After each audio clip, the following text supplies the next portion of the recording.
sebelumnya boleh diceritain nggak tentang dimsum ini? Terus mulai berdiri tahun berapa dan lokasinya di mana? Dimi Dimsum ini mulai berdiri tahun 2025 bulan November. Ini Kak, kalau lokasinya di mana ya? Lokasinya langsung di sini di nama Padepokan Taman Mini, Jakarta Timur. Terus siapa pendiri usaha ini dan apa alasan awal terbuka usaha dimsum ini? Pendiri usaha ini saya dengan pacar saya. Lalu alasan dibalik saya membuka usaha ini karena saya resign di pekerjaan sebelumnya karena tidak mau dibilang ya tidak mau di bawah orang lain gitu aja. Untuk menjaga kualitasnya, bahan baku yang digunakan seperti apa dan bagaimana proses produksinya? Bahan baku yang digunakan itu langsung dibeli dari pedagangnya. Dia mengklaim kalau dia langsung dari pasar lalu langsung diolah. Terus bagaimana cara menjaga kualitas itu saya mengatur SOP-nya sedemikian rupa.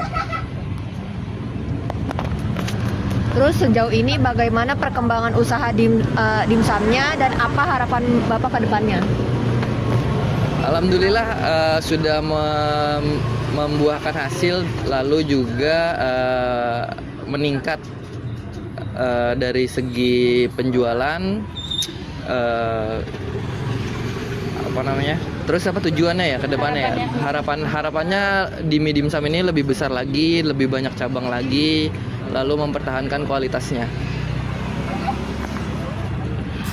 Selanjutnya, apa usaha ini sudah memiliki izin usaha dan sertifikat halal? Izin mendirikan usaha sudah dan juga sudah terdaftar di Halal Indonesia. Selanjutnya, untuk pajak atau izin usaha lainnya apakah sudah diurus juga atau belum gitu? Kalau pajak usaha sudah, tapi masih NPWP pribadi. Jadi saya belum tahu tuh dia kepotong atau tidaknya. Bagaimana cara kakak menjaga kebersihan dan usaha dan apakah sudah mengikuti standar usaha makanan yang berlaku sekarang?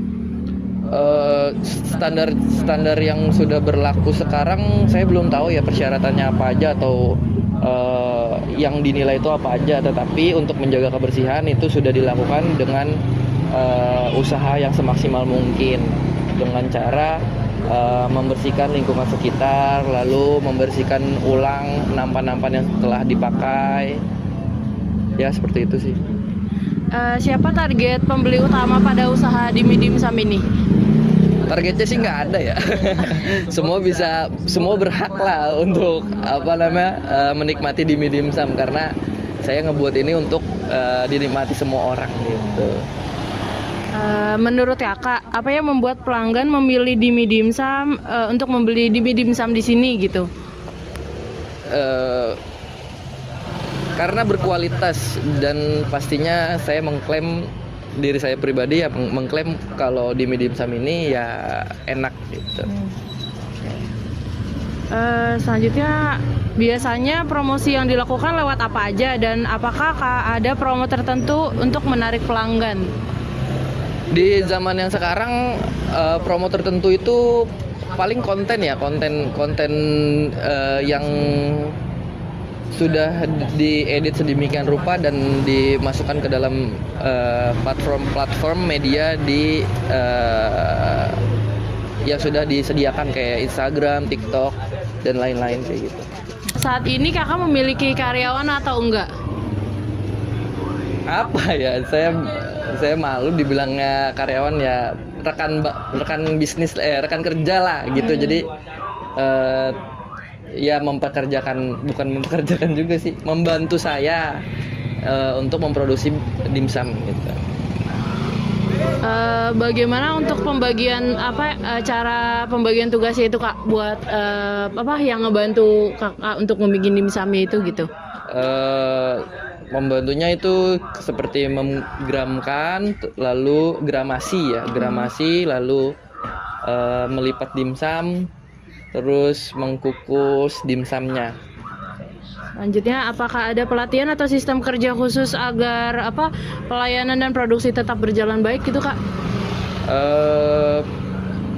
Pelatihan tidak sespesifik itu ya untuk pelatihannya, tapi untuk diajarkan iya. Lalu sudah ditetapkan porsi dan tugas masing-masing. Lalu juga apa namanya sistemnya sudah terbuat gitu. Kalau untuk alatnya apa aja yang digunakan dan bagaimana cara penyimpanan bahan bakunya?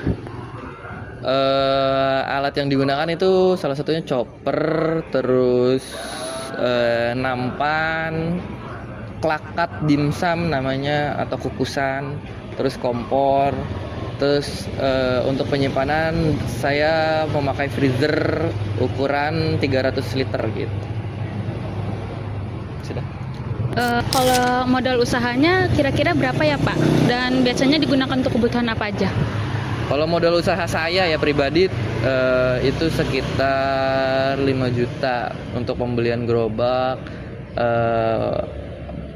section dapur atau untuk produksi, lalu untuk section perdagangan juga gitu. Jadi dibagi-bagi partnya. Kalau boleh tahu bagaimana gambaran pendapatan dan pengeluaran usaha per harinya? Gambarannya Iya. berarti nominal. Kisarannya aja Pak. Kisarannya pendapatan kotor itu sekitar nggak nentu sih ya. Saya bingung dah. Range-nya 500.000 sampai 1 juta lah. Ya. Menurut Bapak keuntungan usaha ini bagaimana dan kira-kira kapan bisa balik modal? Apakah sudah? Saya melakukan ini aja sih sesimpel mungkin untuk keuangan, karena saya juga masih melakukan ini semua sendiri. Jadi saya mencatat pengeluaran dan pengeluaran untuk bahan baku dan pemasukan saya ketika di tanggal itu saya berdagang gitu. Lalu apalagi tadi pertanyaannya? Kira-kira kapan balik modalnya? Oh, kira-kira kapan balik modalnya, karena saya pakai budget yang minim dan menyesuaikan apa yang ada, saya sudah balik modal gitu.